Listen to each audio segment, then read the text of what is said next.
اوه دمکه که رخصنا دولت اسلامی لعراق و شام داعش به چکن گران ایریشی هرما کوبانه دکه و جوی دمی و شروع پفچون بردوامه و ده همان دمیده بالا فرنشرین هف پیمانیان افدولتی ایریشال سر پیگهن داعش لگوندوار کوبانه دکه لحتانها داعش پیشکتنا لکوبانه به دست خینه و تنه 3 کیلومتر نزدیکی باجر بویا. روانگاه سوریه مافی مروان را گهاند که شروع پفچون دناوره هزینیه پکه ین بسر پارتیا پیاده چکدارن داعش لعالی روشلات و باشور روشلات باجار کوبانه بردوامه و نها داعش تنه 3 کیلومتر جعالی روجاوا و دوری باجره و مترسی هیا که داعش بکه و باجر ده و کم که جیاد در حق سویلان ده بگ بینه.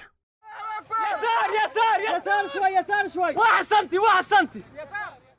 روانگه دیار کرد که داعش ده 16 روزن بریده دست دانینه لسر زیدتری 305 گوندن کوبانه که ده انجام ده زیدتری 300,000 خلکن کوبانه رویانه و برو سینور ترکی و چونه جالی که دنوه چکدارن رخصتنا نافبوری ده زیادوار و سوال و اتومبیل و آلاوین و گوهستنه ین خلک کوبانه دکه و برو گوندن علیشار و مرد سمیله و دبن بزیده بونا رجای کوچبریه و نزیک بونا داعش جباجار کوبانه ره روانگه بانگ لی کمیسیونا بلندیا تایبت بکارو باری پنابرا و هیواسور و خاچا سوریا ناف دولتی و همور خستنین مروفی کرن گو آلیکاریا پیشکشی خلق و کوچبرین کوبانه بکن جا آلیکی دن و لگوری چالکوانین میدانی گو بالا فرین هف پیمانیا ناف دولتی شوابوری جارک دن چپرین داعش لدور شیران و گند حلنجه لنزیکی کوبانه کرن لی حتی نها جمارا کشتی و بریندار داعش ندیارن جالی خو و وزارت برگری امریکی را گهاند که بالا فرین هف پیمانیا ناف دولتی ده ایریشی چپرین داعش لگندوار کوبانه کرن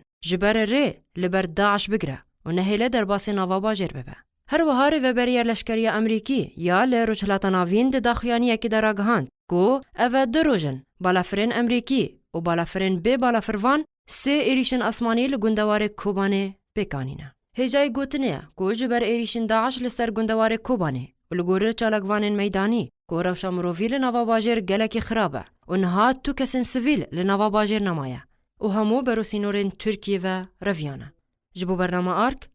حلب چه سعدون.